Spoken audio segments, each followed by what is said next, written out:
El avance hacia la inclusión no es negociable. Ignorar la inclusión es contrario a la razón para cualquier persona que se esfuerza por construir un mundo mejor. Quizá no lo logremos plenamente, pero la inacción no es una opción.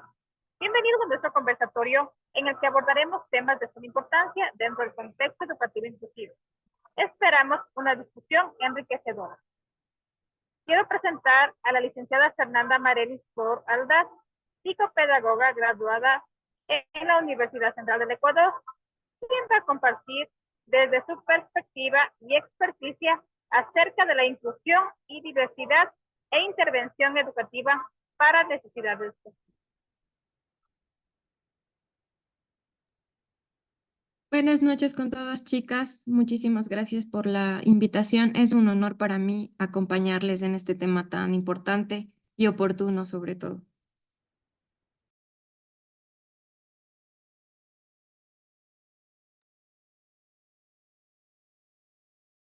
Es un gusto poder compartir con usted este conversatorio y conocer desde su experiencia cómo intervenir en las diferentes necesidades educativas específicas que hemos evidenciado en las aulas en la primera infancia. Buenas, licenciada Fernanda. Estamos muy agradecidos por la disponibilidad y compromiso con la educación. Gracias por participar en este conversatorio. Ahora, desde su experiencia, para usted, ¿es importante una intervención temprana en el ámbito de educación inicial? Claro que sí, es importante. Recordemos que el primer paso para una intervención oportuna siempre será detectar el problema. Y esto no solo para educación inicial, sino para todos los que somos maestros docentes.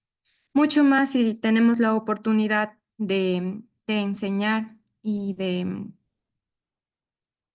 formar a las primeras edades en educación inicial, como es su caso. Encontramos no solo trastornos, sino también pueden ser simplemente problemas de conducta en los niños. A pesar de que muchos de estos trastornos no se puedan diagnosticar antes de los 6 años, sí podemos, con la observación, con un ojo perspicaz y analítico, darnos cuenta que el niño no está siguiendo lo esperado. Ustedes ya deben conocer acerca de los hitos del desarrollo.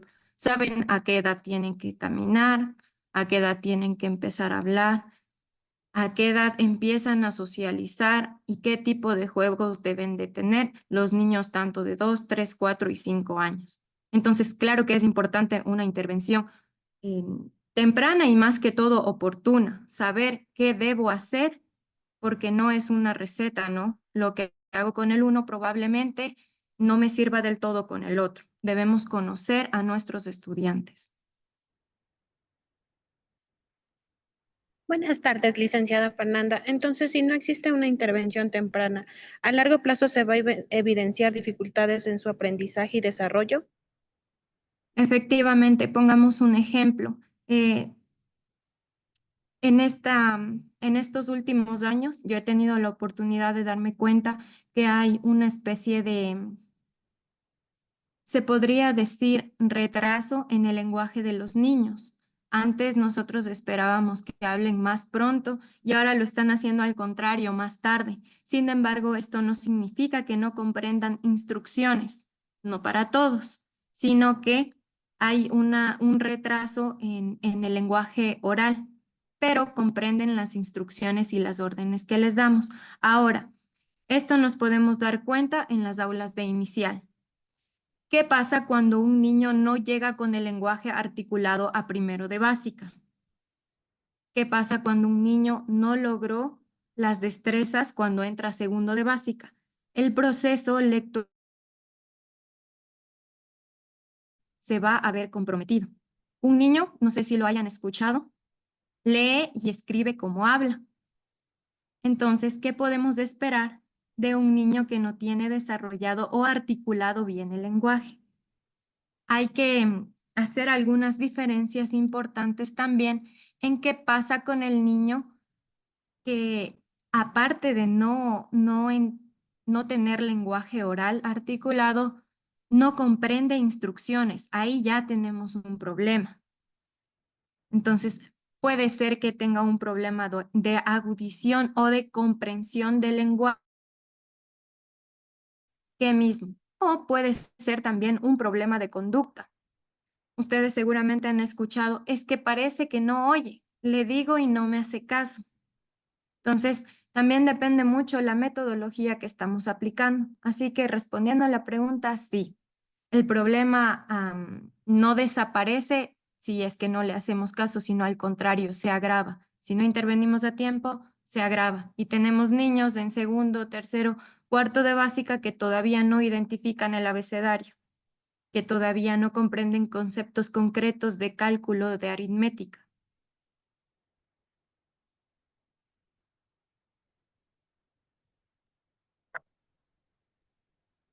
Licenciada, quisiera comentarle acerca de mi pequeño de Inicial 1. Bueno, mi pequeño se llama Ismael. Él tiene síndrome de Down y asiste a su educación inicial desde más o menos un año. Pero logró evidenciar algunas acciones que no son correctas o yo diría injustas.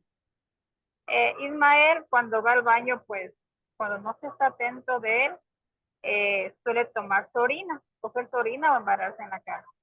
Y muchas de las veces también suele comer su papel o cualquier cosa que sea de papel que esté en su entorno.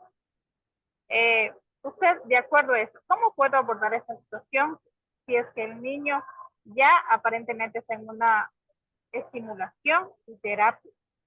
¿Cómo puedo abordar esta situación, licenciada?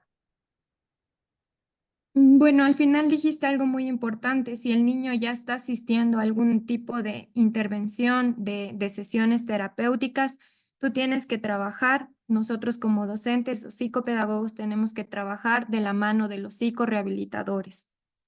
¿De acuerdo? Entonces, en este caso, yo si estuviera a cargo del niño que me cuentas, pues te recomendaría lo primero es con el ejemplo, ¿no? O sea, si es necesario que tú hagas toda la mímica de ir al baño, qué es lo que tienes y que no tienes que hacer, acompáñale. Y si puedes hacerlo con un compañerito par que sea dócil, que sea pilas, de igual forma.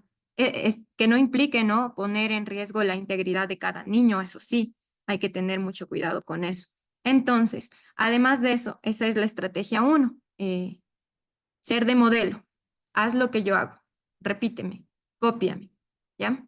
Y exactamente, el síndrome de Down se puede abordar con pasos muy puntuales y concretos. Entonces, la siguiente estrategia que yo te daría es utilizar pictogramas. Entonces, él ve, no sé, este símbolo que tenemos que es como un círculo y una raya que lo corta, es lo que no se debe hacer. Entonces, yo, por ejemplo, he trabajado con niños que tienen problemas de conducta y con TEA, y con ellos voy llevando mis pictogramas en los bolsillos, veo que no están haciendo algo y es como el árbitro en el fútbol, se lo sacas. Y esto es una cuestión de rutina, de paciencia y de tiempo. No esperemos que el niño vaya a comprender a la primera ni a la segunda. Entonces, siempre y en el momento en el que seamos firmes, como los niños con síndrome de Down es bastante común que se les sea difícil comprender instrucciones, comprender el lenguaje, a algunos, no a todos, dependiendo de su nivel de CI y de la gravedad de su condición. Entonces, digamos que tu caso regular comprende lo que le dices. Muy bien. ¿Sacas la tarjeta? No. Vamos a hacerlo así. Como te enseñé, recuerdo. Y repites con él. Vas haciendo con él. Em, Como te cuento, estas serían las dos estrategias que por el momento yo, si estuviera a cargo de ese caso, te podría dar. Sin embargo, no está de más uno también investigar y sobre todo dejarse orientar por personas que tengan experiencia con estos niños.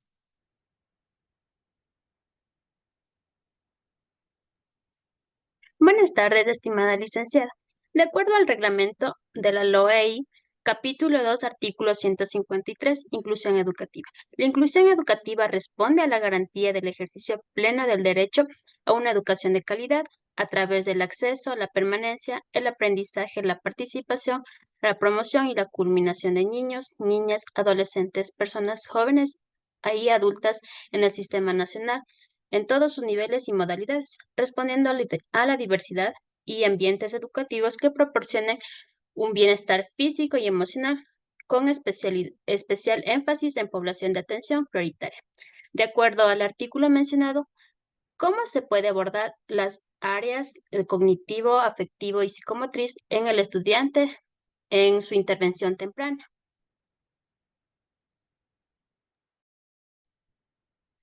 Bueno, como les comentaba, los docentes, si bien podemos estimular, podemos acompañar el proceso, pero como tal, quien hace la intervención de cajón va a ser el psicopedagogo o el psicólogo educativo. Entonces, bueno, desde el aula ustedes deben conocer todo lo que tiene que ver con la parte cognitiva, los procesos mentales, se va a ir a funciones básicas, a neurofunciones. Si ustedes lo han escuchado, deben saber que todo esto debe estar, si no la mayoría, todo concreto cuando los niños entren a preparatoria. ¿A qué me refiero? A coordinación visomotora, coordinación dinámica general, motricidad fina y gruesa, identificación de las partes del cuerpo, ritmo, atención, concentración, bueno, y un sinnúmero de cosas, ¿no? Entonces, todas estas cosas ellos ya deben tener afianzadas antes de entrar a preparatoria. Eso por la parte cognitiva. La parte afectiva y emocional siempre la vamos a trabajar y, ¿por qué no? También la cognitiva con nuestros padres de familia. Tenemos que tener una relación estrecha. La educación no solo se hace en la escuela, sino también en el hogar. Recordemos eso. Entonces, ¿de qué me sirve ponerle reglas al niño en mi aula si en el hogar no tiene? Entonces, claro, debo yo también saber comunicarme y ser asertiva con mis padres de familia. Colocar límites, darles tareas, generarles independencia es sumamente importante. Nosotros tenemos un currículo de inicial que si bien no es, digamos, que cumpla con ciertas competencias como el nuevo currículo que ya va a entrar de hecho, algunos ya lo están aplicando, pero sí trabajamos por ámbitos.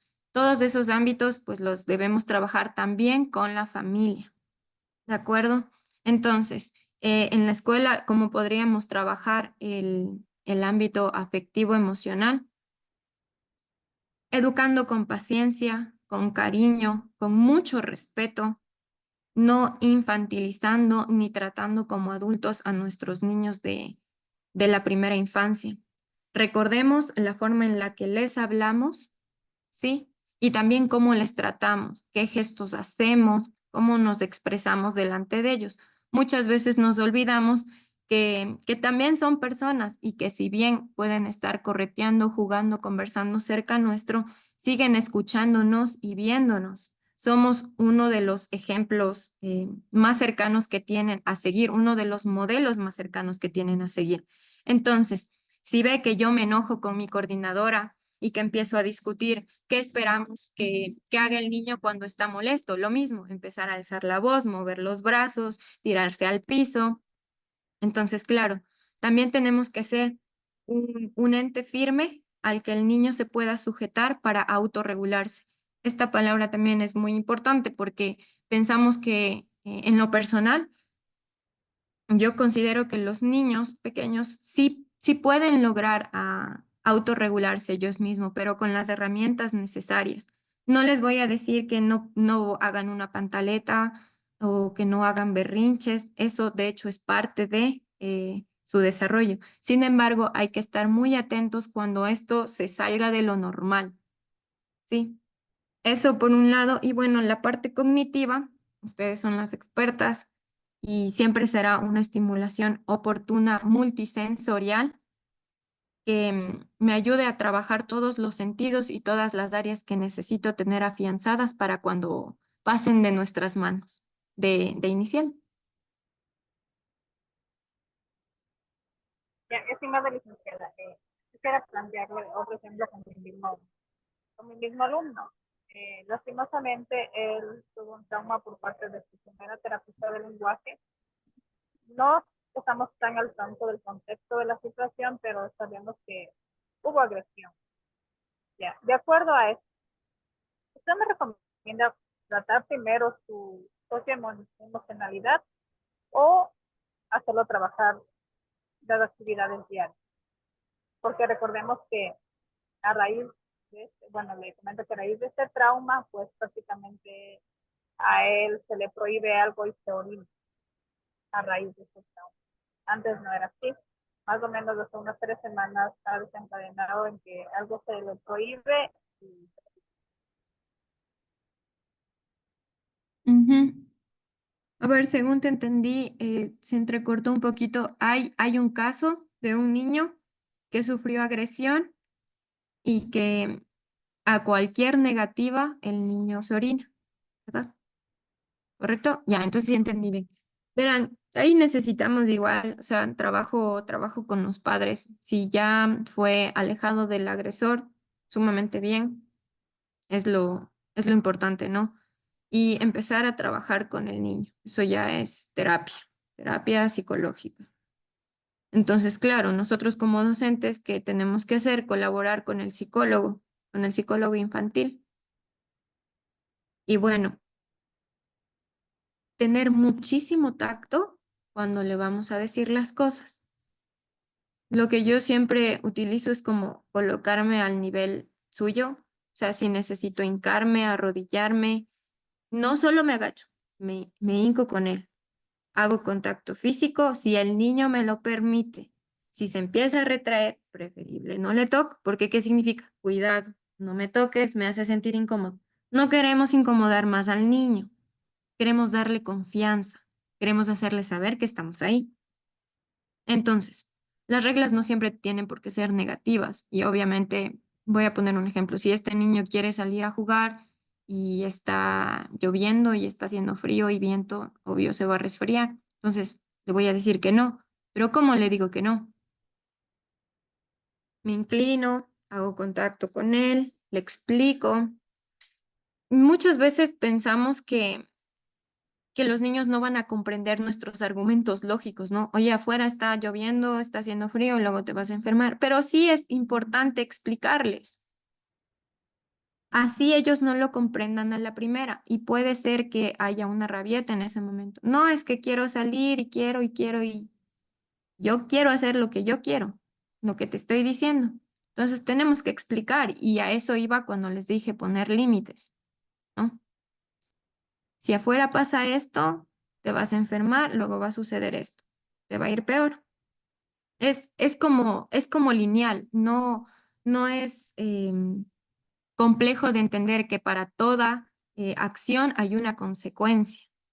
Entonces, eso cualquier niño, bueno, ustedes deben saber, al menos los de 4 o 5 añitos ya les es un poco más fácil comprender. Y que sepan que, bueno, la negativa, el que te diga no, o cómete la sopa con la cuchara. No, también respetemos ese no. Oye, pero por favor, no empecemos a alzar la voz, a gritar o a dar argumentos desde la autoridad. ¿Pero por qué tengo que comer con la cuchara? Porque yo te digo, esa no es la respuesta de una educadora. No debería, a mi punto de vista. Ujú.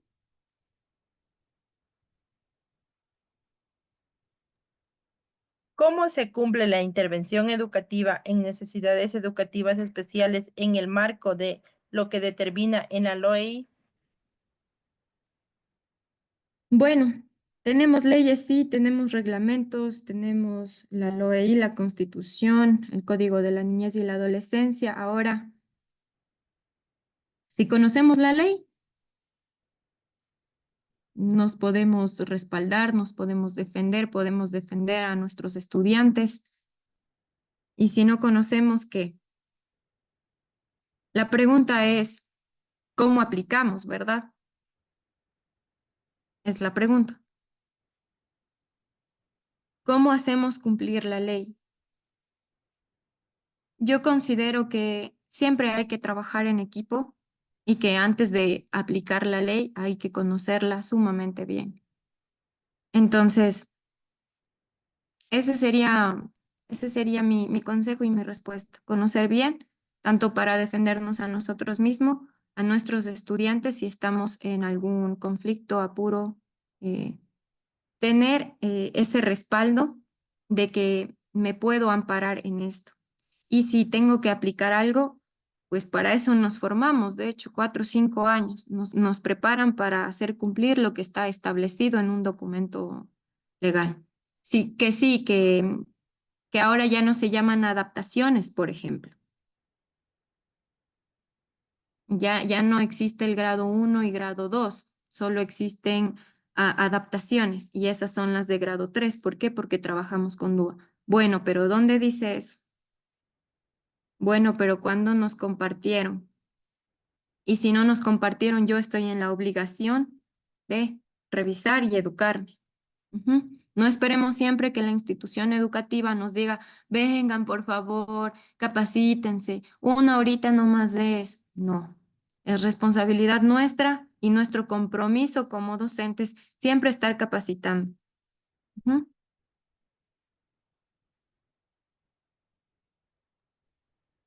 Así es. Bueno, voy a un ejemplo. ¿Hasta qué punto como docentes nosotros podemos intervenir para que el padre de familia siga al pie con las recomendaciones que da la psicopedagoga o psicólogo?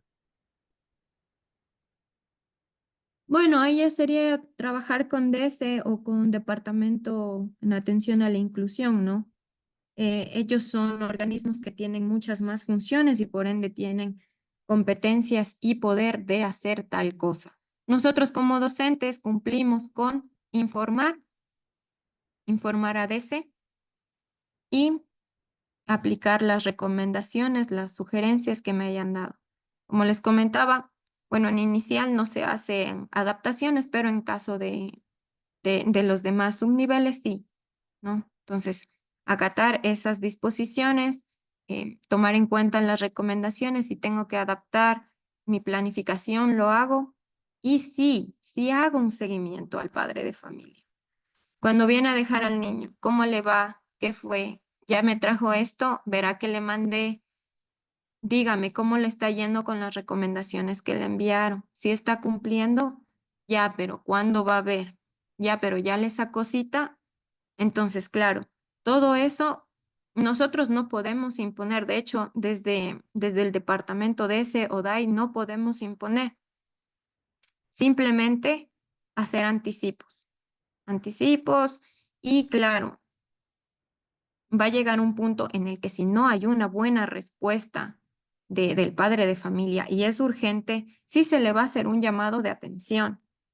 Y en lo personal he visto casos en mi experiencia en los que, o sea, se ha tenido que denunciar al padre, madre de familia por negligencia.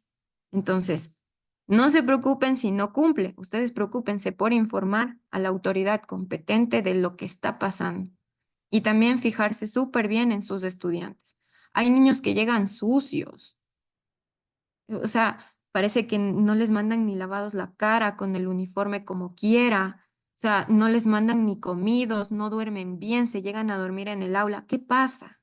¿Qué pasa? ¿Cuál es nuestro trabajo? ¿Qué hacemos? Primerito le informo a la del DESE o a la del DAI. Luego, ¿qué hago? Primer llamado de atención, padre de familia, ¿qué está pasando en casa? ¿Tienen algún problema? Por favor, acérquese a conversar conmigo. ¿Hay algo en lo que le pueda ayudar? Siempre desde la parte humana, siempre. Entonces, claro, es que se quedó sin trabajo. Ya ahí tenemos un problema. Tenemos un niño que probablemente en los próximos meses vaya a pasar por una situación sumamente complicada porque la única fuente de ingreso, que es su papá, ya no tiene empleo. ¿Qué hacemos ahí? Informar, no podemos darle empleo al papá. Eso es, chicas. De nuestras manos siempre está, informen y dejen todo como recomendación. Yo que he estado en DESE, dejen absolutamente todo en papel. Es que yo sí le dije, pero ¿dónde está? ¿Dónde está docente? ¿Dónde está licenciada? Yo no tengo aquí nada. Siempre dejen en papel, firmado, sellado, con recibido, si es posible. Si viene a hablar con ustedes, háganle firmar que vino a hablar con ustedes el padre de familia. Tengan siempre un respaldo ustedes también. En DESE las cosas son así porque se manejan documentos legales. O sea, son temas importantes y estamos tratando con población prioritaria, niños y adolescentes. O sea, no se nos puede pasar por alto nada. ¿Mm? Así es, licenciada. Bueno, quiero agradecer infinitamente su presencia y su valioso tiempo.